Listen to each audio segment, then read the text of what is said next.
did. She turned the mirror on her ass and looked at herself and found all the crap. You want to talk about your fiery box that's on fire and that's why you can't keep them in? She has a hot box.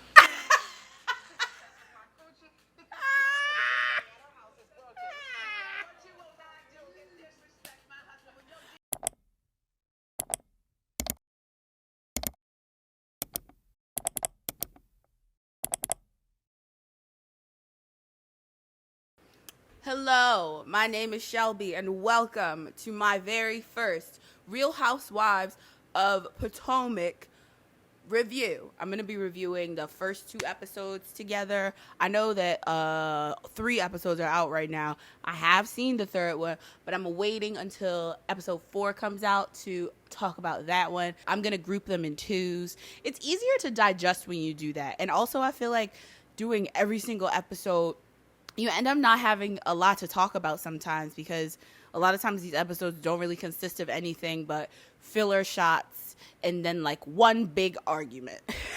So, of course, episode 1 begins and we have like general updates. Robin and Juan are building a house. Giselle completed the west wing of her house. It's hideous. Candace and Chris bought a house.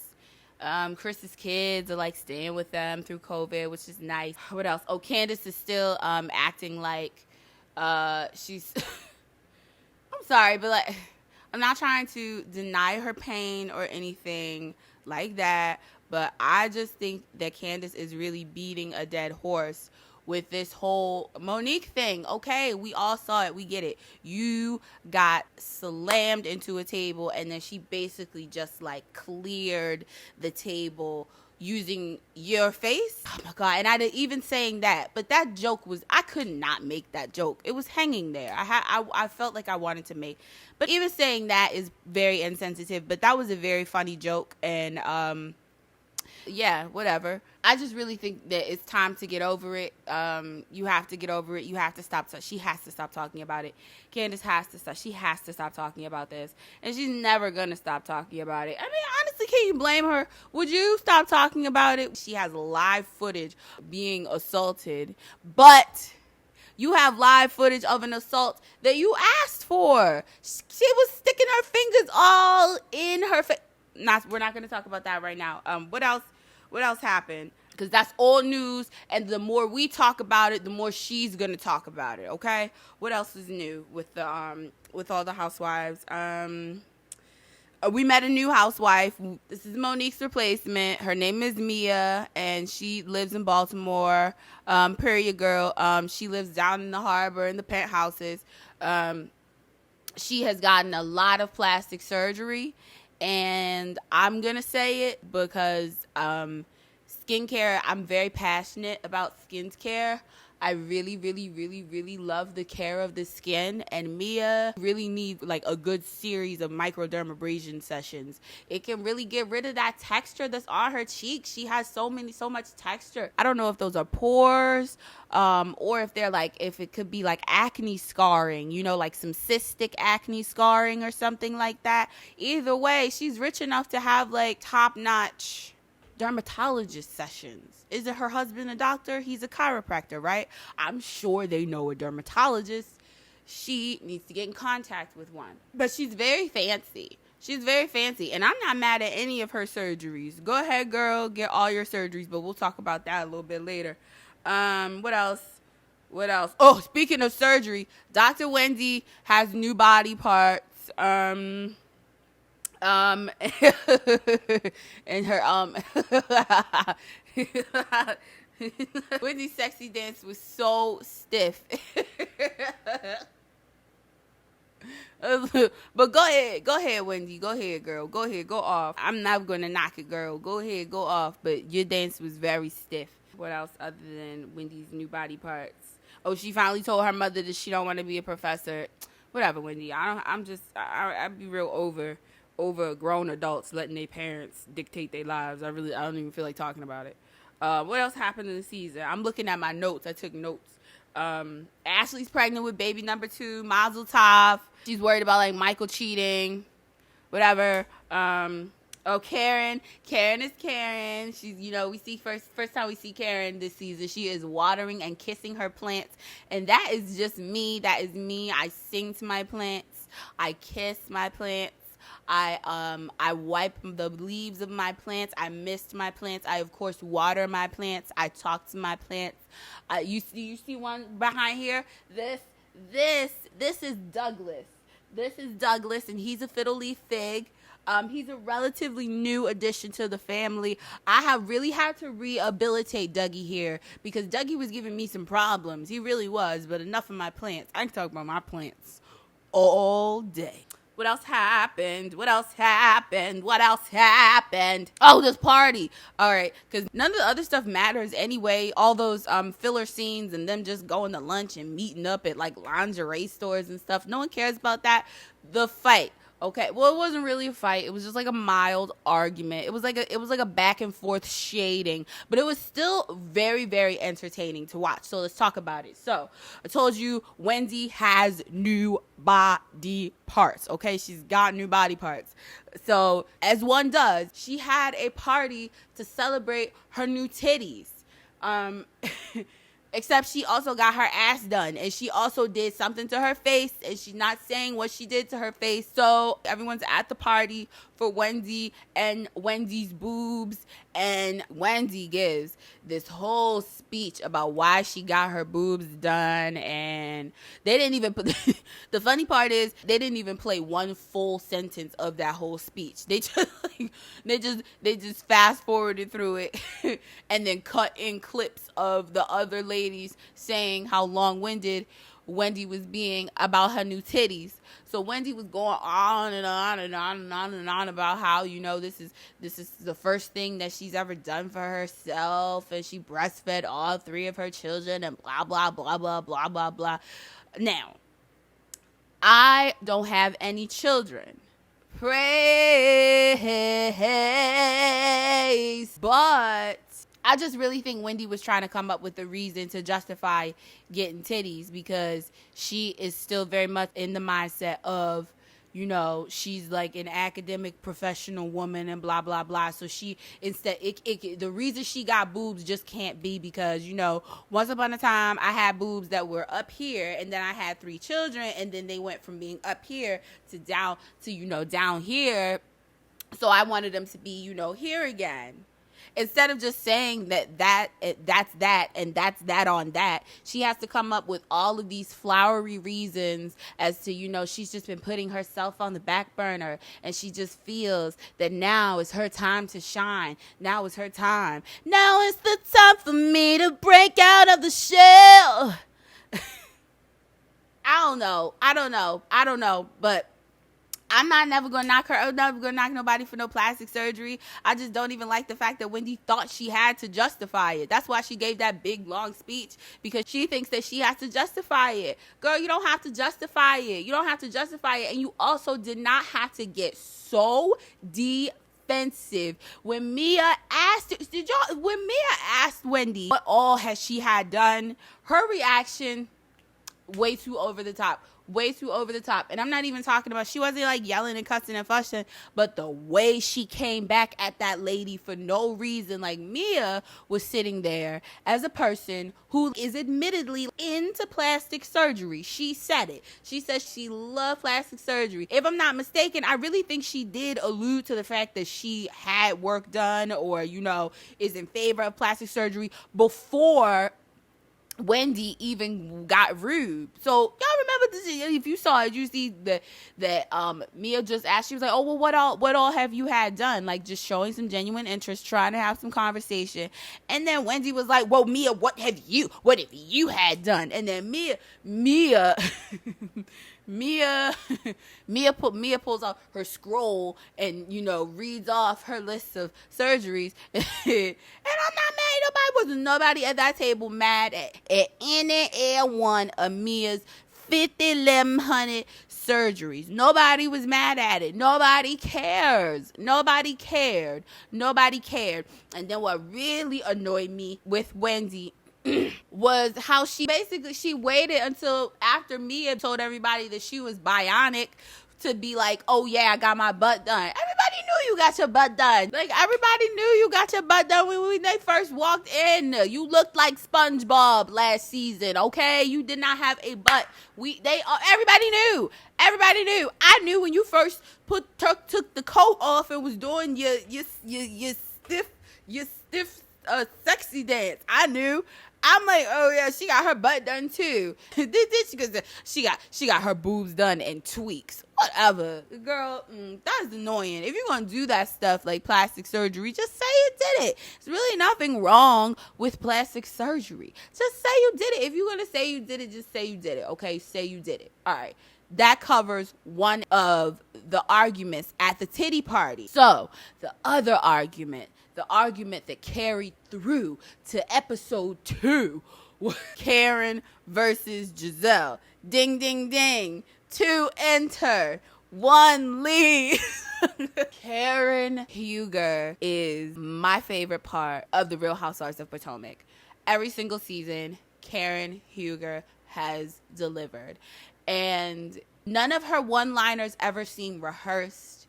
You know that she is just coming up with this stuff on the spot.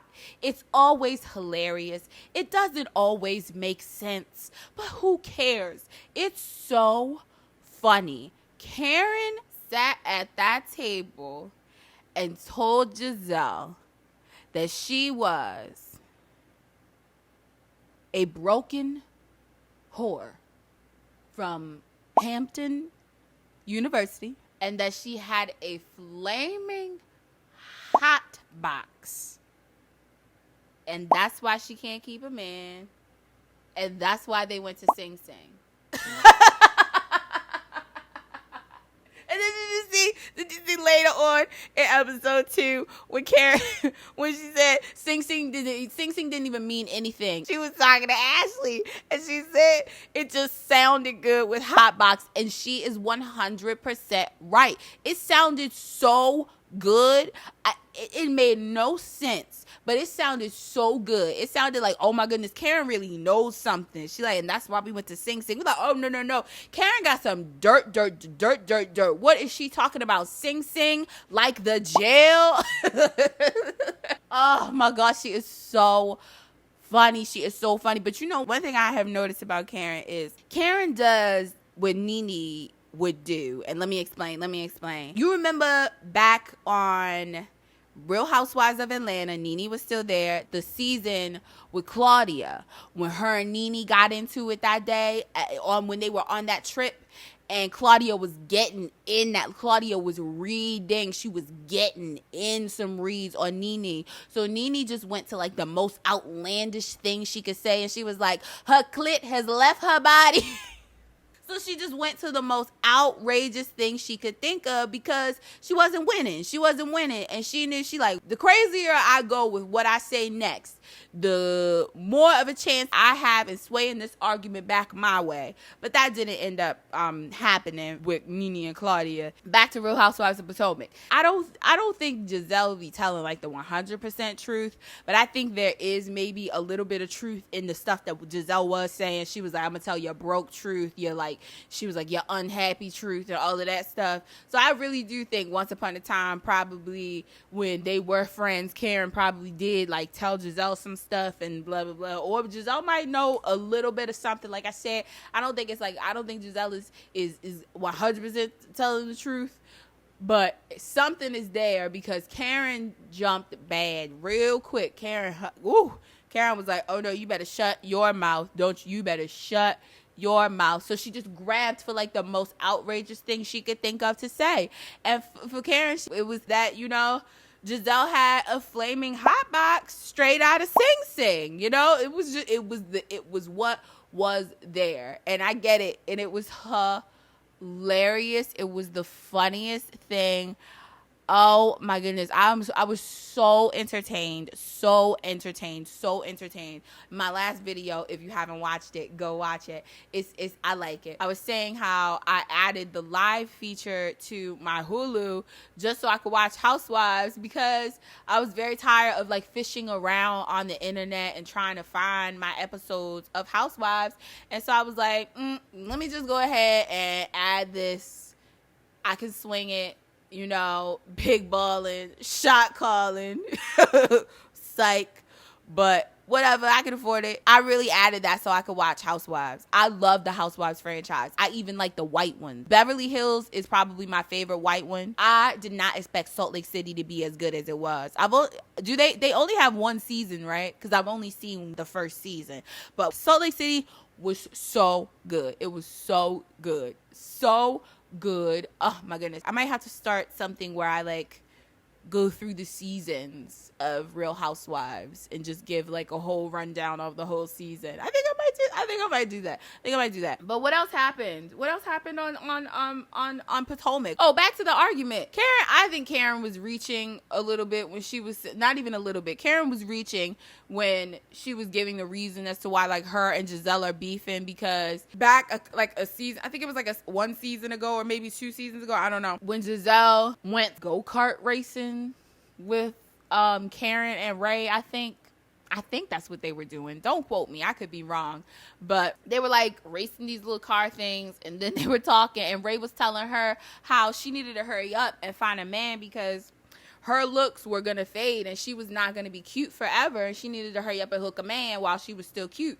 And then Giselle, and I cannot stand being made to defend Giselle, but she, in a joking way and like a confessional, was like, Ray will be like, I think she said like in the ground or something like that. She was basically saying that Ray will be deceased by the time, you know, my looks fade. But it was a joke, and Karen was like, you're wishing death on my husband. Like, girl, no, she wasn't, Karen. No, she wasn't. She genuinely wasn't. That was a joke. Because some could argue that your husband overstepped a little bit with that. Not even a little bit, a lot of bit. What else happened? Oh my gosh, Wendy. I forgot about Wendy's home care essentials line.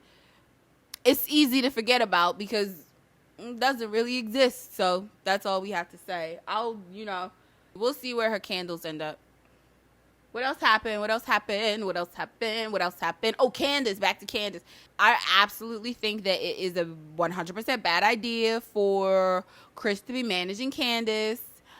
I just don't think she should do that. I think you should have business and love and life separate. I don't think that's gonna work. I just really don't think that's gonna work. I think that man is gonna eventually start feeling like a babysitter. And then we saw later on in the season, we heard the sound bites and stuff. We saw the clips and heard the sound bites of him saying, you know, I basically feel like I'm just picking up after you all day. Like, well, that's maybe you shouldn't have agreed to be her manager. Like, maybe you should have just like tried and saw like what you could do in terms of the cooking world or whatever, because that's what he wants to do. He's a chef. He wants to be cooking it up. What else happened? Oh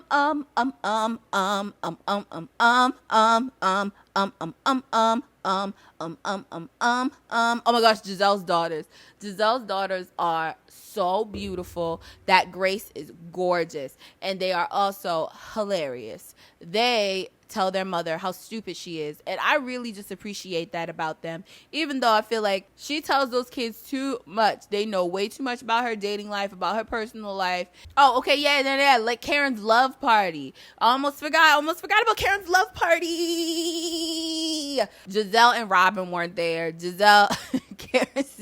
Karen said Giselle didn't want to come because and I quote Karen Huger, she ain't got no man. And Robin, they showed a clip of Robin asking Juan, did he want to go? And he was like, no, I don't want to go, blah, blah, blah. All that. And by the way, they need to leave Robin alone about when she wants to get married. She's right. A pandemic hit. How's she going to get married in the middle of a pandemic? She doesn't want to do that. Yeah, you could make it, nice and intimate like Karen is going to do with her vow renewal, or that's what she says she's going to do. But Robin she don't want to have a wedding in the pandemic, or she just don't feel like getting married right now. I get it. She does not feel like planning a wedding. She does not feel like planning a wedding. She keeps telling y'all that she feels unmotivated and she feels sluggish, and she's probably like a little stir crazy and, you know, just restless. It's horrible when you're restless, but you also just feel like, oh my God, I don't want to do anything. So, you know, leave Robin alone. She'll get married when she feels like getting married, okay? Leave Robin alone. That annoys me when people always like, get married, Robin, when you gonna get married, when you gonna get married, when you gonna get married, when you gonna get married. Like, business. I get married when I feel like getting married. Shit. They could stay engaged all their whole lives if they want to. They don't even have to get married again if they don't want to. People put way too much emphasis on marriage. That's another video in itself. The love party. We don't really need to talk about those questions because that was boring. I didn't care about any of that information that they asked. You know, I didn't care to know any of that about those people. But they got into it again. Mia and Wendy, Dr. Wendy, got into it again. And like Dr. Wendy just did not like Mia from the very first meeting. She just really didn't. She spoke to her out of turn, and she had a tone at her titty party, and she definitely had a tone at the love party. When she was like, what did she when they were talking, and what did she say to Mia? She was like, if you listen, you will understand, or she said something like that. And I was like, oh, no. You cannot be walking around thinking you're just going to be talking to no other grown woman like that. That's just disrespectful. And it was also uncalled for, because what did Mia do to Wendy? What did Mia do to Wendy? What did Mia do to Wendy? What did Mia do to Wendy to make her feel so annoyed with her? Other than her, like, reach across at the titty party and say, like, you know, Giselle has a good heart. Other than her saying that Giselle has a good heart and then calling her, like, just another pretty face or something, that does not have anything to do with you. And, like, Wendy's getting to be annoying to me. She really is. Like, and I don't like it, because I really did like Wendy last season. I thought she was like a good sport. How she didn't get mad when Karen made that joke about the Wendy slither. You know, and now this season it's just very clear that she doesn't want to be the buttoned up academic anymore. She wants to completely get away from her previous identity. You notice how she has not mentioned her degrees? I think that's very telling. She has not mentioned her degrees at all this season.